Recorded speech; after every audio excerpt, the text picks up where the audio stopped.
Hello everyone and welcome to Management 223 Supervision. I'm Professor Frank Armstrong and I have placed my contact information already in the course, so you should be able to comprehend how to get a hold of me. It's in the announcement section, or news as we call it here on the board. Alright, so we're going to start with Chapter 1. The first chapter is called Supervising in Uncertain Times. What exactly does that mean? Well, here's what we're going to cover in this chapter. We're going to find out what it means to be a supervisor in uncertain times. We're going to examine the trends and factors that affect supervisors, and we're going to determine why supervisors must continually grow and develop as professionals. So let's define the term supervisor. First of all, we have the terms supervisor and working supervisor. So, according to the author, the first level managers in charge of entry-level and regular departmental employees would be a supervisor.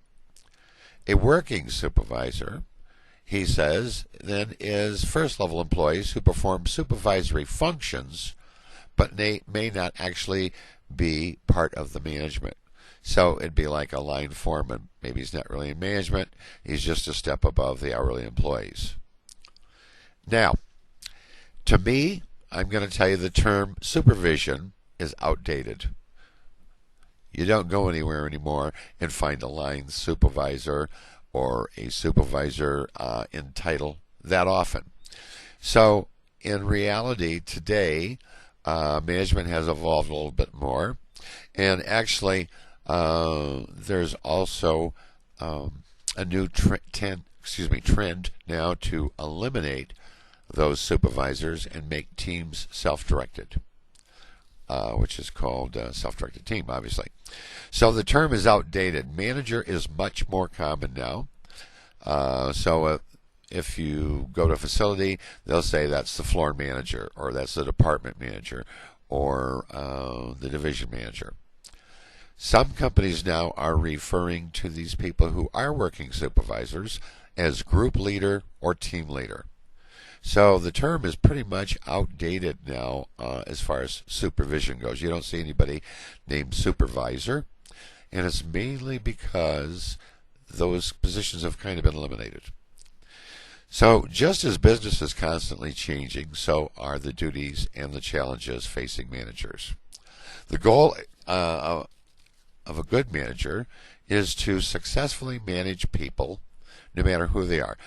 A diverse group. It could be men, women, older people, younger people, all races, genders.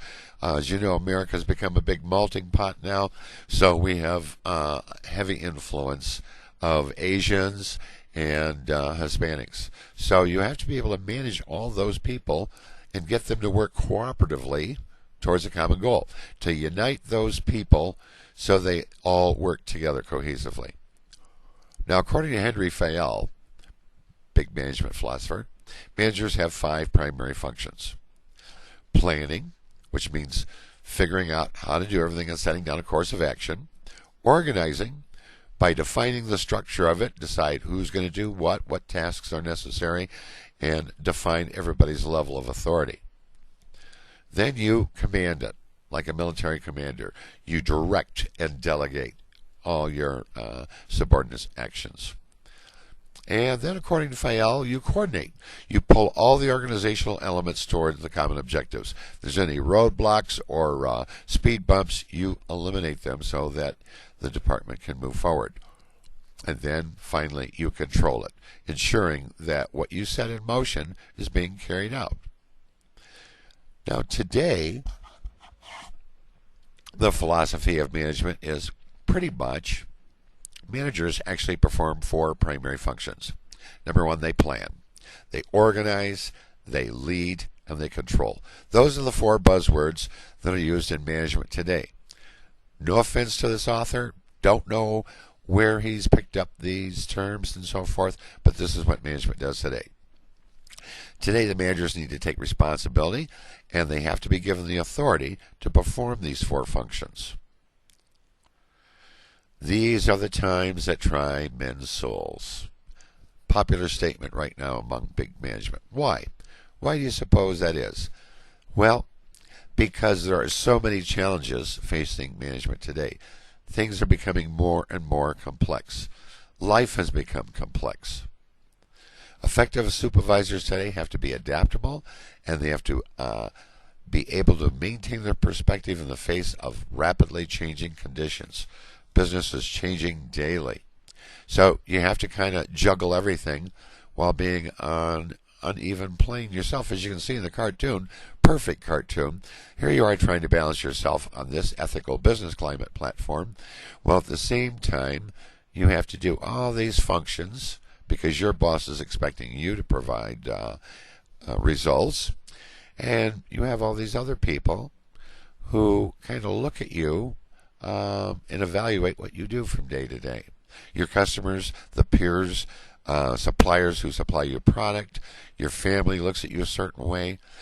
The executives and management above you certainly views you in certain ways, how you're handling the situations. But your employees, your subordinates do also. They're evaluating you. They're deciding, do I have a good boss, or is this person really a flake?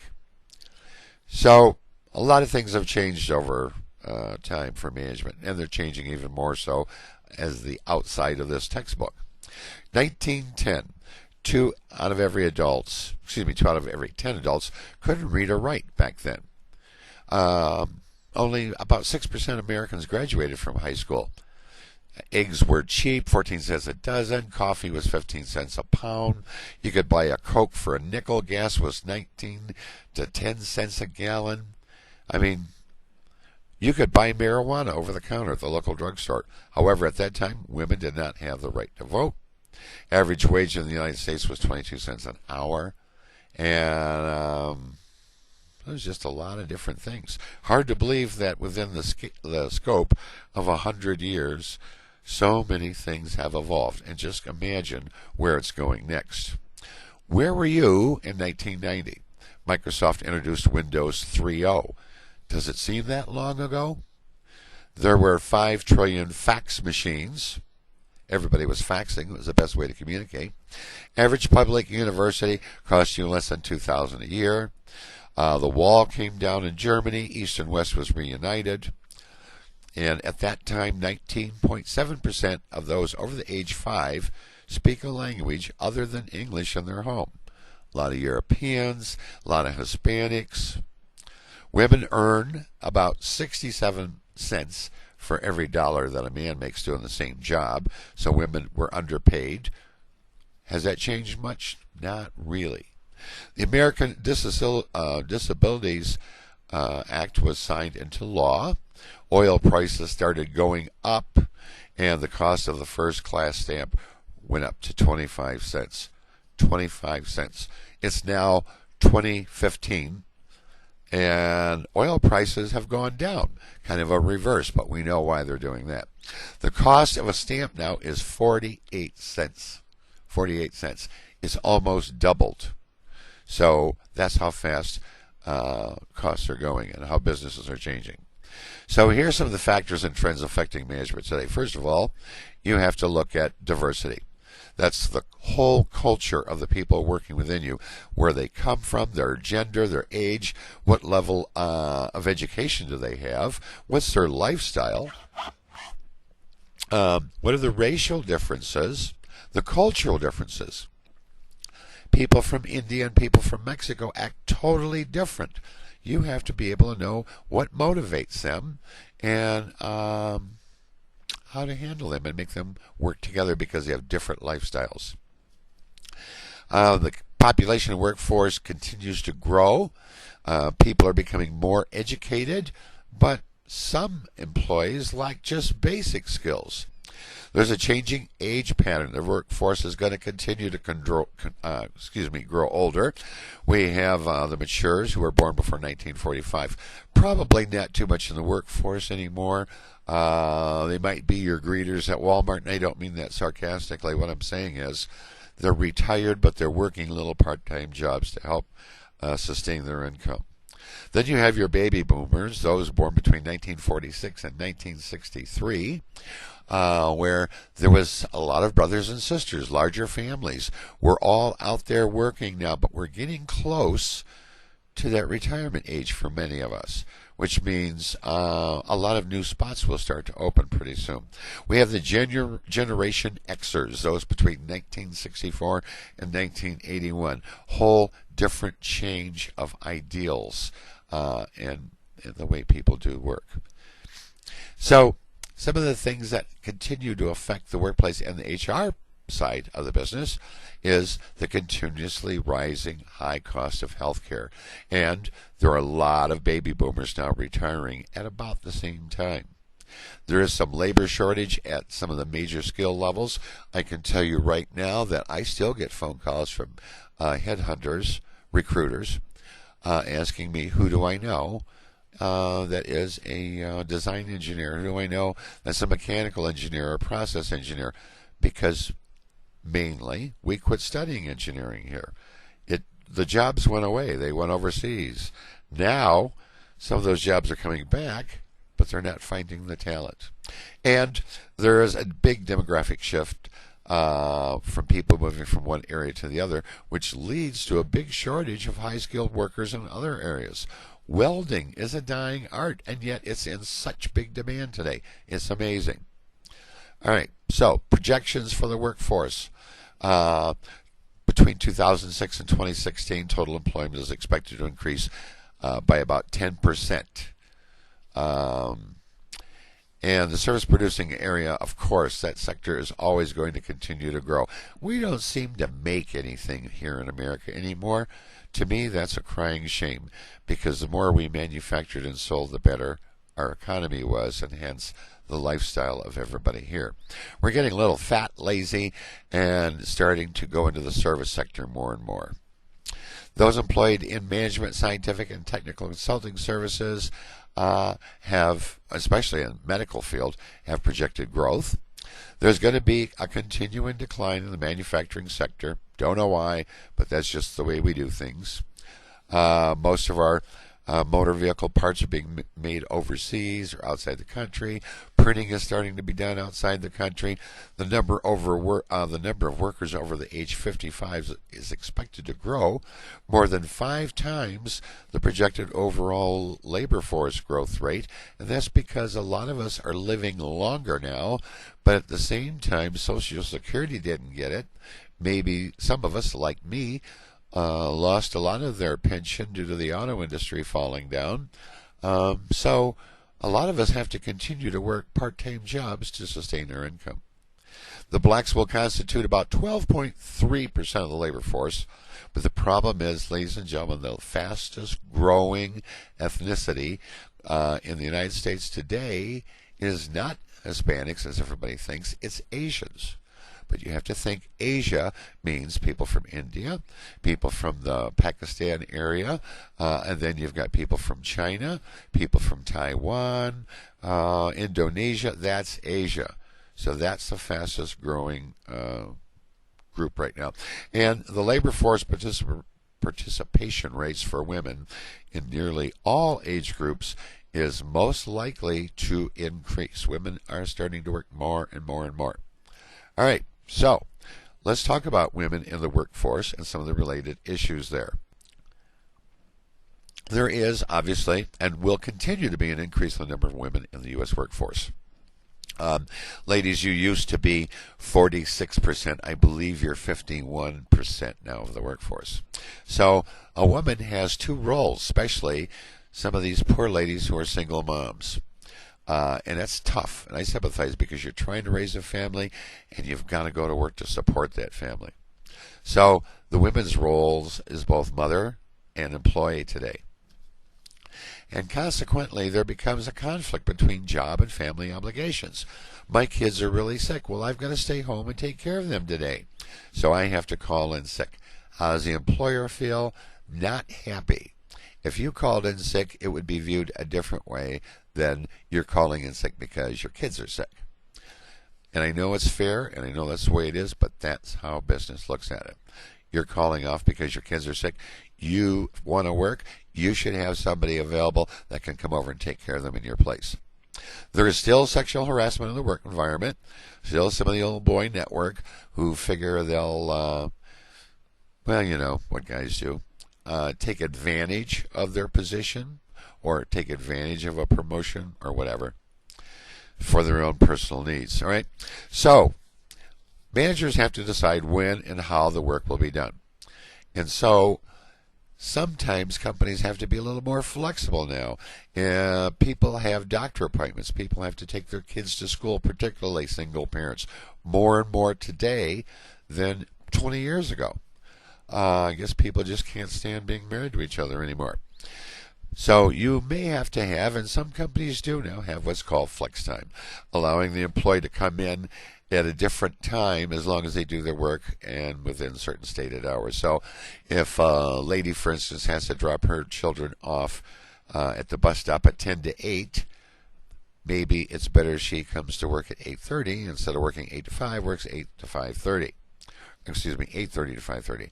So you allow that cushion there so that these people can take care of their other situations that they have. Most of us are very taxed. Takes two incomes, so there isn't a free parent to run around. And again, with single parents, if they've got to take their kids to the doctor, when do they do that? Because doctors are usually there same time that you're working. So you have to have a little flexibility there.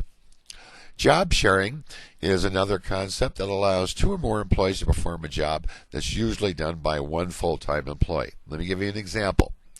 We have one lady who has her children in kindergarten, and they go in the morning from 8 to 12. So for her to work the first half of the day is perfect, but she needs to be home in the afternoon with her children. And so another mom, her children go to school 12 to 4. So now she can come in the afternoon and continue the work in a short shift. So you have two people maybe working 20 hours each a week, and it's filling the gap of a 40 hour. Or maybe working 25 hours a week each. That's 50 hours, but there's no overtime. So there's a benefit to having those kind of situations available in your employment. Telecommuting. A lot of work now is being done from people's home. I was amazed that insurance billing is done by somebody who sits at home and does this all day long for maybe several different companies, like a doctor's office, maybe a hospital, and so on. A lot of booking agents now for major airlines are doing it from home on a computer, not sitting at a desk with a bunch of other people. So jobs have changed, folks. It's amazing. There's a lot of racial minorities in the workplace, not only just women who are considered a minority, but I say nay. I think women are the majority workers now. There are more non-English speaking employees or employees who speak very bad English. There's a lot of opportunities out there now for women and minorities, but the glass ceiling is still there, which holds people down. It's that invisible barrier that exists in an organization that does not allow minorities or women to advance beyond. They cannot get into that upper echelon. Glass walls are those invisible barriers that compartmentalize women and minorities into certain occupational classes. So where do we put the Chinese? Oh, the laundry room, man, because everybody knows Chinese do laundry. Where do we put the average black person? Oh, in a manufacturing simple job. You know they don't have any sense. So that kind of stereotyping is poor, but yet it still exists. And so we tend to stick women into certain job roles. Years ago, you never saw a woman driving a high-low. And today, you will see women driving high-lows in factories with no problem, which is kind of funny because during World War II, when all the guys were gone, women were working in the factory doing all those jobs that men do, and very successfully. And yet today, we still have this trend where we think women cannot do what men can do. It's slowly going away, though. All right, what else do we have? we have occupational industry trends. There are certain areas where there's steady growth, and there's certain areas where it's questionable, or maybe if a lot of competition, maybe even a decline. So there is steady growth in business-related services, such as computers. They're never going away, and they're getting more complex. Retail trade, particularly online now. Healthcare has become a real business. It's not just a service anymore, it's a business. Transportation, banking, financial services, all of those are going to be there. In manufacturing and in the service world, however, there is still a trend towards outsourcing simple menial tasks to get them done by somewhere else cheaper, or get it out of house and cut down their direct labor costs. And there is some downsizing. The big trend now is you have 5 people in a department and one person is retiring. Well, guess what? We're not hiring anybody else. It's now a 4-person department, and you will pick up the slack. There's a major decline in large-scale industrial manufacturing in this country, and a lot of small and mid-sized businesses are going out of business because the big conglomerates are pushing them out. So there's a lot happening in the business world. All these things are a manager's problem, is the best way to say it. And then there's changing technology in the way we do business. There's an increased demand for use of computer skills, not just basics anymore. You need to know how to do major crunching, and it's becoming part of your day-to-day responsibility. There's a lot more information to be managed today, because information and all that data coming in tells us what to do, where to sell it, how, make all the cookie cutter molds so that we know how to disseminate our business. And we never know what technology is going to happen next and how it's going to impact the supervisor's, I prefer managers, position. Supervisor, you're overseeing people. Manager, you're overseeing people. Yes, you're managing them more. But to me, the terms are synonymous, and I'm telling you today in business, manager is the term being used. All right. So you also have to worry about the employment conditions and scheduling. You have to work with a contingent workforce. You have to have a dependable workforce.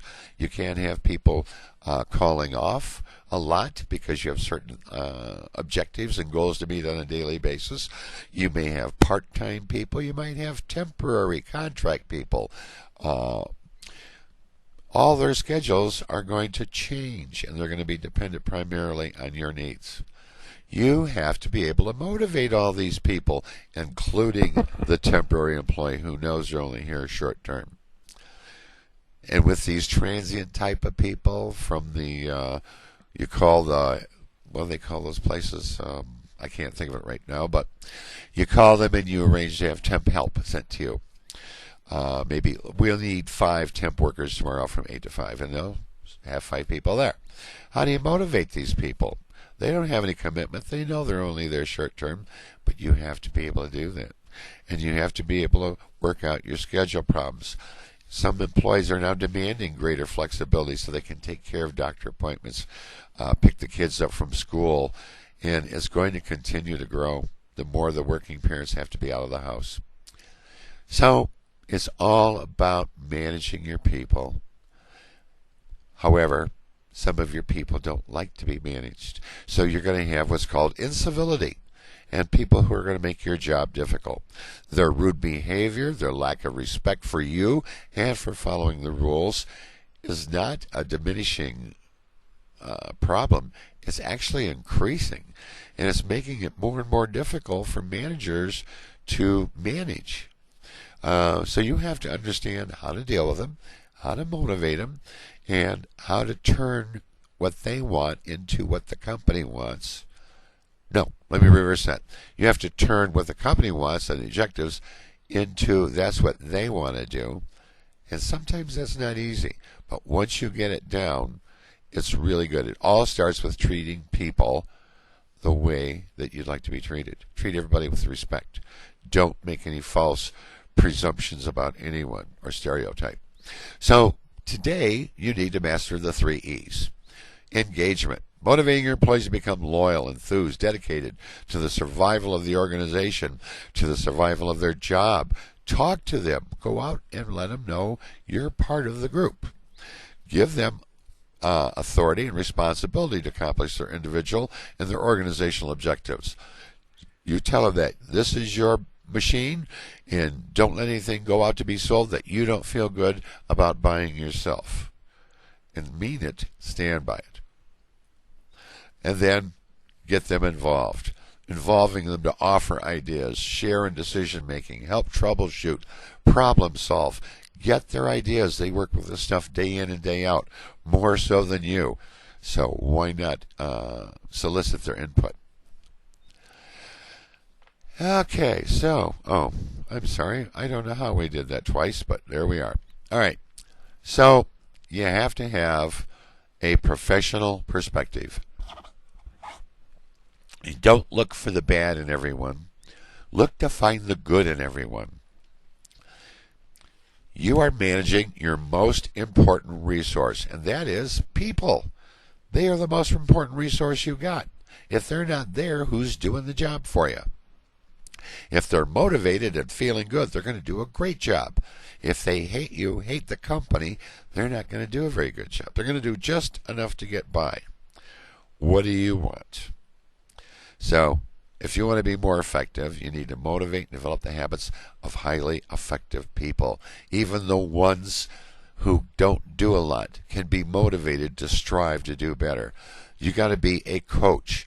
Tell them, instead of jumping 4 foot today, we want to jump 4'1" tomorrow. You can do it. And so you motivate them to do better. But there has to be something in it for them. So you have to recognize the need for their self-development as well as your continuous self-development, and renew the four dimensions of their nature as well as your own: spiritually, mentally, socially, emotional, and physical. Don't laugh. It's a good idea to have them do a couple minutes of exercise as a group before they go to work. Try it sometime when you get in the position of management and look at the difference in your workforce. All right, let us move on now to Chapter 2. I think I blabbed enough on Chapter 1. Here our learning objectives are: we're going to distinguish the difference between a manager and a leader. We're going to look at the major functions of a manager, and we're going to define the major attributes of being a good team leader. And hopefully I won't forget, so I'm going to say it now. You cannot be a good team leader until you are first a good team player, a good member. All right. So, effective supervisors have both technical and human relations skills. They need to have administrative skills, obviously. They have to have conceptual skills. They have to see things as they could be, and they also have to be able to analyze and make decisions. And they also have to have political skills, being able to schmooze and get people to do what you want, bite your tongue when you want to scream. Those are all very important. So you have to have a very good working knowledge of what's going on, and some pretty good amount of technical aspects of the work that's being performed, although you don't have to be extremely great at it. But you can't talk about something if you don't know what it is. Now I'm going to tell you, I've seen a few machines that I didn't understand what they were, and I just went up to my operators and I said, "Hi guys, how's it going today? Listen, help me out here. How does this machine work?" And then they'll explain it to you. Same hand, you want their help, you have to be helpful to them. Not to the point where you're ridiculous and they're walking on you, but you do need to understand the employee needs when you're trying to manage your job performance. You have to have people skills. And again, you want to motivate them to help accomplish objectives. So you have to be able to do that with and through your people. I never say I'm in charge, I say we. I never say I want this done. I say, hey folks, we got to get this done. Put yourself in a different mindset.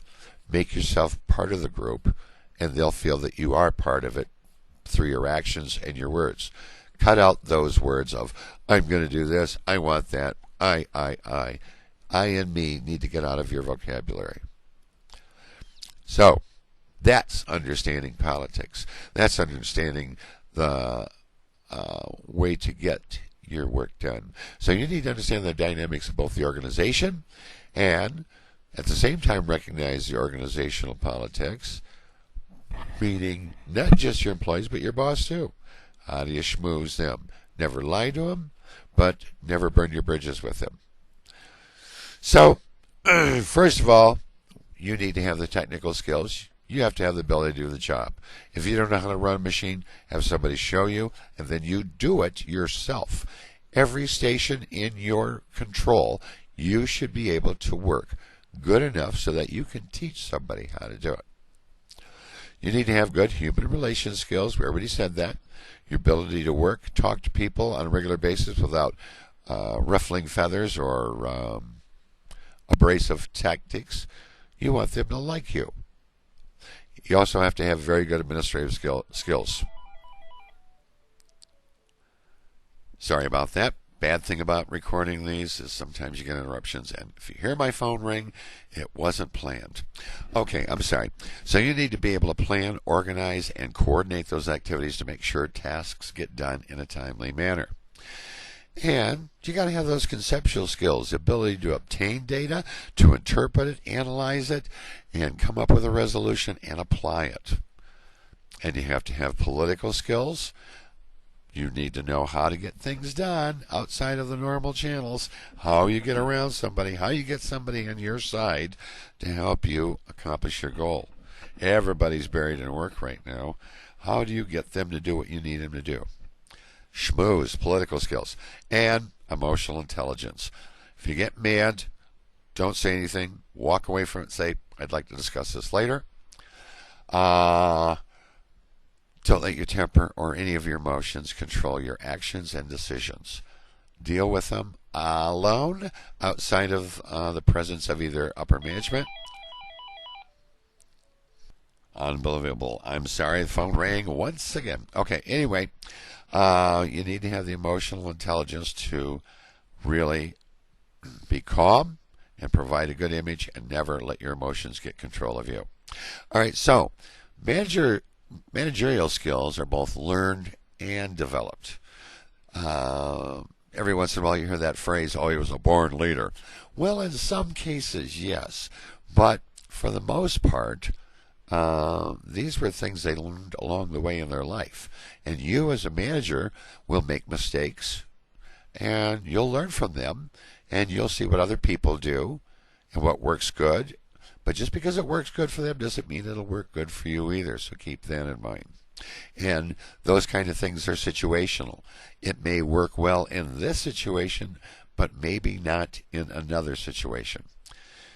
So it takes your time, your effort, and determination to develop your managerial skills. It doesn't happen overnight, and nobody comes in and waves a magic wand and goes, ding, you're a manager now. It's practice on the job. It's on the job training at its most realistic form. And you're going to go through a learning curve. It's going to offer you sometimes great rewards, and sometimes you're not going to have much room for trial and error. So it's tough. Depends on the situations. But you just have to constantly practice, stay on the path of continuous improvement to sharpen your skills, and develop what I call the self-critical analysis on a daily basis. Every day when I drove home from the workplace, I went through my day. What worked well? What didn't work for me? What frustrated me today? What could I have done better? What should I have done in place of something else?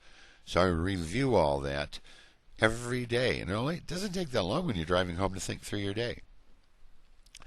So do that instead of listening to beep bop on the radio. Work on your skills daily so that you're learning and programming your mind to start thinking like a computer and analyze. But again, you're going to make mistakes. The important thing is learn from them. Don't do them again. Why did this go wrong? What should I have done instead? Those are the things to look at. So again, you're planning, determining what needs to be done. You're organizing, arranging, and distributing work among members, delegating things to certain people, bringing the goal all together. Sometimes you have to staff. Generally, you don't do the recruiting. HR does, but you get involved in the process of selecting. And then you have to help orient and train. Then you have to appraise them and let them know how they're doing and what they need to work on. Maybe you're going to work on promoting them. Maybe you have some say in their compensation per hour. So that's the staffing portion of it. Now you got to be the leader, guiding them towards obtaining those goals and motivating them, inspiring them to be all that they can be. And then carefully controlling it to ensure the performance is going along the direction of what was intended. If not, you need to make some tweaks or corrective action to improve it and get it back on track. So, management versus leadership. What is the big difference? Managers manage people. Leaders lead people. Managers need to do things right. Leaders try to do the right thing. Management's about maintaining the organization and ensuring that organizational objectives are met no matter what. Leadership is having vision, strategy, and aligning those resources that you have, those human resources, motivating them and inspiring them to attain the goals of the organization in a competitive spirit. Yeah, guys, come on, let's go out there and win. So, if you think about it, most major sports teams have these two people separate. The manager, who manages the business aspect of the business, accounting, money, budgeting, so forth, administrative, and then coaches who lead the people. So, see, there is a difference. Managers rely on controlling everything. Leaders inspire through gaining trust and respect. Can you be both? Absolutely. But it's a hard road to walk on sometimes. All right, so you have the legitimate right and authority to direct and lead others in the use of all the resources within your control. You have what's called positional or formal authority. However, don't flaunt it. You're not going to threaten people or intimidate people into submission. It's just not going to happen. They're only going to do enough to get by. What you need to do is inspire and motivate these people to gain better heights. And I'm going to tell you another tip. You can get better results if you say please and thank you than if you say I want you to do this. It doesn't hurt you, doesn't belittle you, and actually people gain respect for you if you say, hey, excuse me, would you please go over and take care of that real quick? Thanks. And when they get done later, tell them, hey, thanks a lot. Good job. Appreciate that. They feel respected. Like, hey, that person respects me as a worker. Now you can take the other approach. Hey, you, get your butt over there and clean that up now. You shouldn't have let it go that long. That gains you no respect. And then what do you tell them afterwards? Yeah, it's about time. Don't ever do that again. That makes people love you too as a manager, right? Not at all.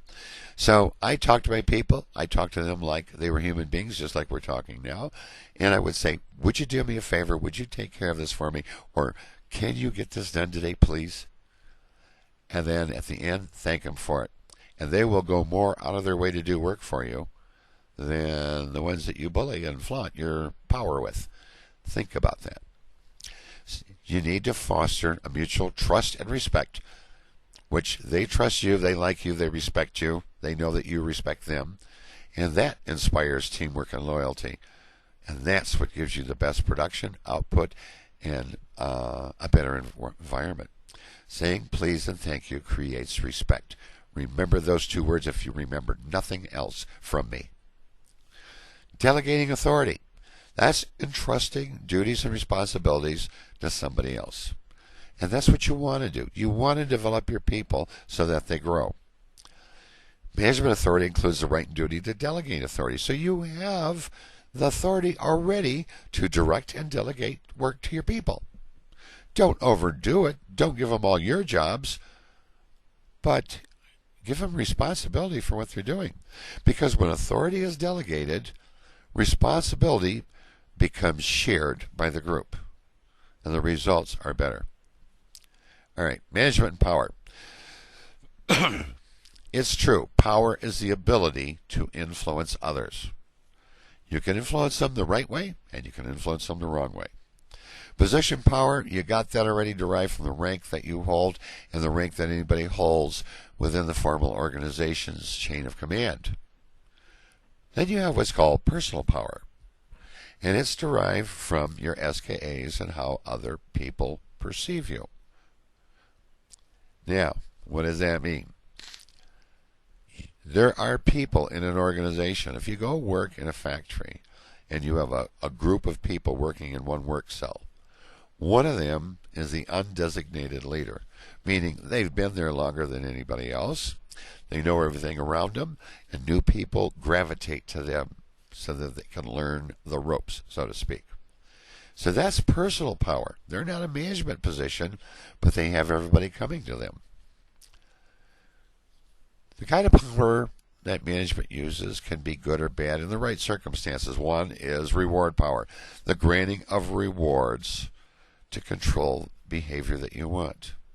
If you take care of this for me, I will see that you get that extra day vacation off. Okay? That's giving them something for something they do to you. You can use coercive power, and maybe sometime in your management career you might have to, but it's not the best way unless necessary. Threatening, punishment, or discipline, do it my way or it's a highway. You do that again, I'm going to rate you up. That's not the way to develop your people to work, especially in these days and times.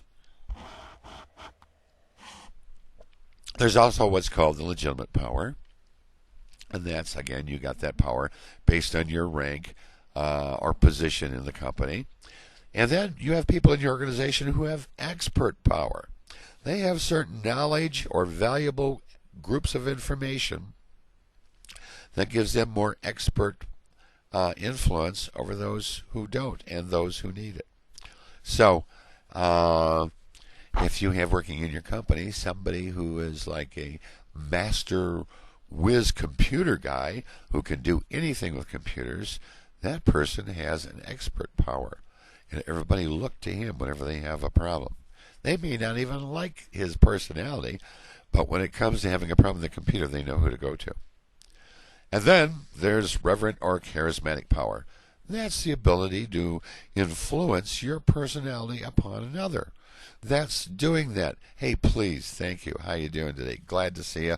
Thanks for coming to work today. Stuff like that where people look at you and go, wow. But don't say it in a phony manner. Be sincere. So when you walk out on the floor, go up to your people and say, hi, how you doing today? What's new? How's everything going? Listen, while you're working today, do me a favor. Make sure that area up front stays clean because what our customer sees is really important, and we don't want anybody to get a bad impression, okay? Thanks. Appreciate it. I know you'll take care of it. Isn't that a wonderful way, instead of going up to somebody and saying, hey, look, part of your job is to make sure that area doesn't get dirty up there. So don't let it get dirty, or I may have to rate you up. That doesn't motivate anybody. Coordination is a synchronization of all those employees' efforts and any resources needed in the organization towards achieving the goal. Getting them to cooperate is their willingness to work and help one another. And that's important. You've got to foster that teamwork within your group. The goal of management should be to inspire teamwork. Everyone working cooperatively towards one common goal and coordinating their efforts to reach those objectives. Because that's what we're here for, that's what we're getting paid for, and most important, that's what makes us successful and will guarantee we will be here tomorrow. And that's job security. Now, don't have a happy workforce. Don't be a nice guy. Don't participate in participative management. Be a bully, threaten, offer punishment, and doom and gloom. And you'll be faced with a union, labor unions. Unions become necessary when management fails to treat their employees properly and really didn't provide an atmosphere of mutual respect and trust. What a shame. Could have had a great situation very easily with a highly motivated, productive force. Now you've got a group of people who feel they have to have a third party settle all their issues, and they're only going to do what they have to do to meet your demands. Not a good scenario, folks. Labor unions are those legally recognized organizations who represent employees to both negotiate and administer a labor agreement with you. We're only going to do this. We're only required to do this much. We don't have to do this if you ask us. That's another specialized job. Blah, blah, blah. You got yourself there. Look in the mirror and figure out why. Union agreements or contracts are negotiated documents that describe the terms and conditions of employment that employees working there will do. Okay? Managers and supervisors still have the right and the duty to make decisions. A labor agreement doesn't take that away. However, you do have to be very careful on how you approach these people and what you ask them to do. It gives the union a right to challenge your decision on anything they believe to be a violation of the labor agreement. And believe me, they can tie stuff up with the stupidest items in some of those labor infractions. So you're really better off treating your people well. I can't emphasize that enough, folks. I don't know why people come out in the world and think the best way to be a good manager is through intimidation. In the union world, a grievance is a formal complaint by an employee presented by the union alleging there was a violation of the agreement. If you two can't come to terms, then there's what's called arbitration or mediation, which means a person selected by the union and management have to sit down and render a final decision, make it binding, write it in to a contract, and sometimes they even have to involve an outside source, a third party, a government official, a judge, something. All right, so that's the end of week 1's lecture, finally, right? All assignments that I give you will be due every week by Saturday evening at 11:30 p.m. without fail. Every week. Monday morning you'll get what's due for the week. Saturday night it's got to be turned in. My recommendation, do it early. Don't wait till Saturday night to do it. You're going to want to go out. Something's going to happen. That'll be the night your computer breaks down. Who knows? Get it done early. Get it out of your hair. Anytime it's late with me, you lose a good percentage of your points. Make sure you see the discussion board this week especially, where you'll post your assignment every week. But this week, you have to put your statement in stating that you've read the rules of etiquette on online classroom. And every week there will be a discussion question, and you folks will be posting your thoughts on it, and then you will read to other students and give them some feedback. We'll get into that more later. So, as soon as you're done with this, go do the week 1 quiz. Get it over with. Again, it's due by Saturday, but why wait? Do it while the information's fresh. There was some information I said in this lecture that will be the answers to your questions on the quiz. So I wouldn't take the quiz before this lecture. You're going to miss something. And every time there's a lecture, to make sure that I know you're watching it, there will be questions here given only that you will find in your quiz. Hope that makes sense. All right, next. This week I want you to meet with your team, and you need to get together and determine the following things. First of all, what kind of business are you going to be? Are you going to be a manufacturing business? Are you going to be making sports equipment? Are you going to be making snowmobiles or something else that you create? Be creative. I don't care. Or are you going to be a service organization? I need to know, what is the name of your company going to be? So we are such and such company, and we are in the business of doing this, or we make whatever. Then I want to know, you guys decide collectively as a group who's going to be the team manager, the general manager, or team leader. And I want to know who's going to fill what role in your business organization.